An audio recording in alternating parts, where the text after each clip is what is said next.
na ba ng iba't ibang uri ng albino na hayop? Well, kung hindi pa tara't tuklasin natin ang 5 sa mga pinakakamangha-manghang albino animals sa buong mundo. Una sa ating listahan, naririto si Snowflake, ang albino na gorilla.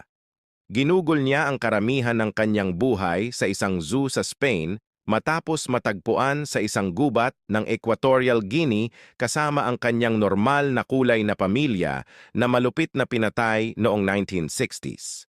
Sa kabila ng malungkot niyang kwento, nabuhay si Snowflake ng 39 years at nagkaroon ng 11 na anak, ngunit pumanaw siya noong 2004. Sa ika-4 na pwesto ay si Alba, ang albino na orangutan. Si Alba ay natagpuan sa kritikal na kondisyon noong siya ay 5 taong gulang pa lang sa Borneo, Indonesia. Siya ay inalagaan ng 2 taon at pinakawalan muli sa kagubatan